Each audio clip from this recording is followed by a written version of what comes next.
आज का हमारा टॉपिक है और उसका नाम है माइकोबैक्टीरिया।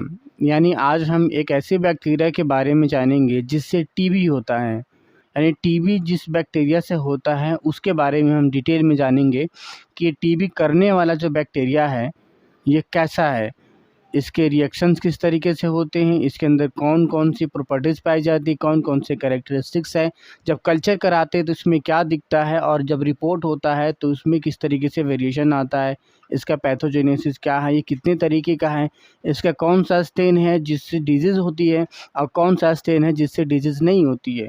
यानी कि वो सारा इन्फॉर्मेशन जो बैक्टीरिया के बारे में हम पढ़ेंगे। हमने पैथोलॉजी में ये चीज़ के बारे में पढ़ा था कि ट्यूबरकुलोसिस है वो माइकोबैक्टीरियम नाम के एक बैक्टीरिया से होता है।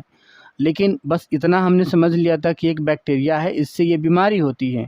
टीबी के बारे में हमने डिटेल में समझा था। लेकिन आज पढ़ेंगे उस बैक्टीरिया के बारे में, उस कॉजेटिव एजेंट के बारे में जिसके कारण से वो बीमारी डेवलप होती है, कि आखिर वो बैक्टीरिया कैसा है, उसके कैसे कैरेक्टरिस्टिक्स है। तो चलिए शुरू करते हैं।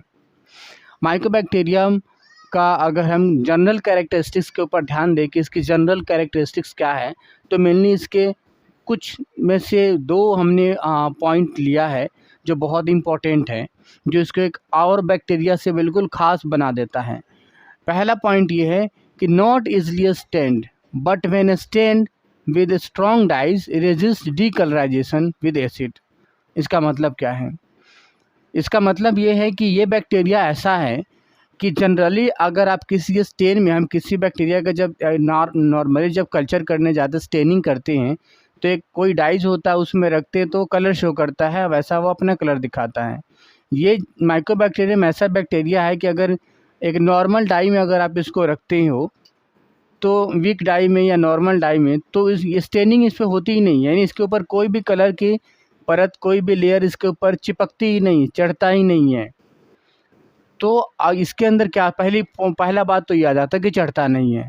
दूसरा चीज़, अगर इसको चढ़ाने के लिए स्ट्रॉन्ग डाइज अगर आप यूज़ करते हो, डाई अगर स्ट्रॉन्ग है, काफ़ी ज़्यादा तेज़ है, काफ़ी ज़्यादा हेवी है, अगर ऐसा डाई अगर इसके ऊपर यूज़ करते हैं तो ये स्टेन हो जाता है। इजली नहीं होता, स्टेन तो हो जाता है, लेकिन अगर ये एक बार स्टेन हो जाता है तो फिर आप इसको हटा नहीं सकते।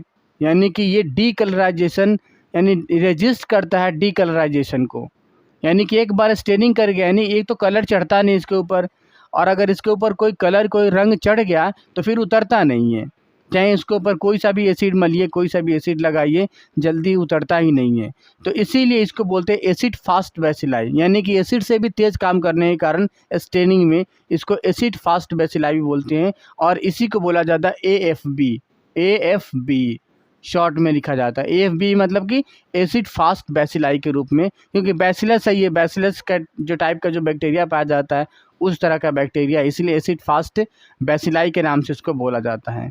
क्यों? क्योंकि पहला पॉइंट इसमें यही है कि इसमें तो कलर चढ़ता नहीं है और चढ़ने के बाद फिर उतरता नहीं, चाहे इसके ऊपर कोई सा भी आप एसिड इस्तेमाल करें।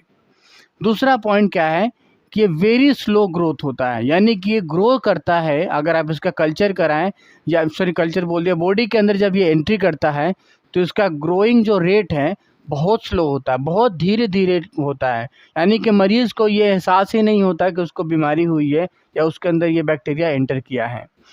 ये इतना स्लो ग्रो करता है कि इवन कभी कभी ये अपना ग्रो करने में फेल हो जाता है। या आप इसका कल्चर भी कराएंगे तो कल्चर मीडियम में भी कभी ग्रो करता है, बहुत स्लो ग्रो, और कभी कभी ये ग्रो ही नहीं करता। इसीलिए आमतौर पे आपने देखा होगा कि कुछ लोग जो टीबी के मरीज के आसपास रहते हैं उसके अंदर टीबी नहीं हो पाती, लेकिन किसी दूसरे व्यक्ति के अंदर टीबी हो जाती है। इसीलिए इस डिजीज़ को, ट्यूबरकुलोसिस को, ये डिजीज़ कहा जाता है कि जिसका खान पान अच्छा है, जिसका इम्यून सिस्टम अच्छा है, वो टीबी वाले एनवायरनमेंट में रहने के बावजूद भी वो टीबी से बच सकता है, उसे कुछ नहीं होगा। लेकिन जिसका इम्यून सिस्टम ख़राब है, जिसका खान पान कमज़ोर है, वो नॉन टीबी वाले एरिया में भी, यानी ऐसे जगह पे रह रहा है जहाँ पे किसी मरीज़ को कोई टीबी नहीं हो, वहाँ पर भी उसको टीबी हो सकता है। यानी कि ये टोटली इम्यून सिस्टम के ऊपर डिपेंड है। क्यों? क्योंकि ये ग्रो करने में ये बैक्टीरिया बहुत ही कमज़ोर है। अगर इसको कल्चर कराए या बॉडी में अगर ग्रो करने की बात सोचे तो बहुत स्लो ग्रो करता है। और ग्रो करने में काफ़ी ज़्यादा समय लेता है और कभी कभी इसकी ग्रोथ रेट इतनी बेकार हो जाती है कि उस लायक ही नहीं बन पाता कि आगे अपने बच्चे पैदा कर पाए और वहीं पे ख़त्म हो जाता है। इसीलिए कुछ लोगों को टीबी होता है और कुछ लोगों को नहीं होता। तो बोलते हैं ना कि मैं तो रह रहता हूँ साथ में, मुझे नहीं टीबी हुआ उसको हो गया, ऐसे होता है ना। इसका यही कॉज है। तो यही बात है इसमें, ठीक है। अब हम इसकी मॉर्फोलॉजी देखते हैं कि किस तरीके से अपीयर होता है, किस तरह से दिखता है। तो ये इसकी मॉर्फोलॉजी में अगर ध्यान दें तो इसके 4 तरह का स्टेन पाया जाता है, यानी कि 4 प्रकार के बैक्टीरिया का ये 4 तरह के स्टेन है, ये 4 तरह के पाए जाते हैं। इसमें से केवल 2 प्रकार के ही या 2 ही ऐसा स्टेन है जो पैथोजेनिक होते हैं, जिससे हमें कोई डिजीज़ होती है, जिससे कोई बीमारी होती है, ठीक है। एक का नाम है ह्यूमन टाइप का है और दूसरा है बोविन टाइप का। ह्यूमन टाइप का जो होता है उसको माइको ट्यूबरक्लोज के नाम से बोलते हैं और जो बोविन टाइप का है इसे माइकोबोसिस बोलते हैं। ह्यूमन टाइप का जो स्ट्रेन है ह्यूमन टाइप का स्ट्रेन इसका ह्यूमन के अंदर या ह्यूमन के जैसे मैमल्स है उसके अंदर ये डिजीज़ कॉज करता है। मेनली ह्यूमन के अंदर जो करता है वो ह्यूमन टाइप है। और जो ह्यूमन के जैसे जितने अदर मैमल्स हैं जैसे गाय भैंस, इन सब चीज़ों में जो टीबी होती है, इन सब लोगों में जो टीबी होती है उनको बोलते हैं बोविन टाइप, ठीक है। यानी जानवरों के अंदर होने वाला टीबी जिस स्ट्रेन से होता है उसका नाम है बोविन टाइप और आदमियों के अंदर होने वाला टीबी जिस स्ट्रेन से होता है उसका नाम है ह्यूमन टाइप, ठीक है। अब ह्यूमन टाइप की अगर कुछ मॉर्फोलॉजी अगर ध्यान से देखें तो ये एक सिलेंड्रिकल शेप का होता है, इस जिसकी अगर या कभी कभी थोड़ा सा कर्व और उसमें थोड़ा लंबा और थोड़ा कर्व शेप में भी होता है। तो अगर लंबा कर्व शेप में हो या सिलेंडर शेप में हो तो इसकी लेंथ अगर ध्यान दे तो 2.5 से 3.5 यूनिट के बीच में लाई करता है। ये नॉन मोटाइल होता है यानी कि ये मूव नहीं कर सकता। नॉन स्पोरिंग होता है यानी कि अपने चारों तरफ अनफेवरेबल कंडीशन में या वेजिटेटिव प्रॉपर्टी के लिए कोई स्पोर प्रोड्यूस नहीं करता, चाहे एंडोस्पोर चाहे एक्सोस्पोर, तो कोई स्पोर प्रोड्यूस नहीं करता। दूसरा है नॉन कैप्सुलेटेड होता है, कोई भी इसकी कोई सेल वॉल की चारों तरफ कोई कैप्सूल नहीं होती और ये ग्राम पॉजिटिव बैक्टीरिया होता है, ठीक है। इसके जनरल मॉर्फोलॉजी के कैरेक्टरिस्टिक्स ये हैं। अगर हम इसकी कल्चर की बात करें कि जब हम इसका कल्चर कराएं तो किस तरीके से इसका पैटर्न होता है, तो पहला चीज़ ये कि ऑब्लिगेट एरोब होता है। ये एरोब कहने का मतलब जिसको कल्चर करने के लिए जो ऑक्सीजन इसको चाहिए, यानी कि ऑक्सीजन मीडियम में ये अच्छे से ग्रो कर पाता है और ये स्लो ग्रो करता है with generation time 14 to 15 hours. देखिए बहुत ध्यान देने वाली बात है, आमतौर पे बैक्टीरिया जो ग्रो करता है कुछ सेकंड के अंदर ही ग्रो कर जाते हैं। कुछ तो ऐसे होते हैं कि हर 2 सेकंड 3 सेकंड में ग्रो करते हैं, कुछ ऐसे होते हैं 30 सेकंड 1 मिनट 2 मिनट इतने में ग्रो कर जाते हैं, यानी अपने जैसे बच्चे पैदा कर लेते हैं। लेकिन जो इसका जो ग्रोइंग टाइम है 14 से लेकर 15 घंटा है, यानी हर एक 14 से 15 घंटे के बीच में ही अपने जैसे बच्चे को पैदा कर पाते हैं, ठीक है। अगर इसके हम कॉलोनीज की बात करें तो इसका कॉलोनीज अपीयर होता है लगभग 2 से लेकर 6 वीक में, यानी कि बॉडी में अगर ये एंटर कर जाए या अगर हम इसका कल्चर कराएं तो इसका कल्चर में इसका कॉलोनीज बनने में बैक्टीरिया कई सारे कॉलोनीज बनने में लगभग 2 से लेकर 6 हफ्ते का टाइम लग जाता है। इसको जो ऑप्टिमम टेम्परेचर की बात करें तो 25 डिग्री सेल्सियस से 40 डिग्री सेल्सियस के बीच में इसका रेंज होता है, और इसका टेम्परेचर का रेंज, और ऑप्टिमम ये अच्छे से ग्रो करता है 37 डिग्री सेल्सियस के ऊपर।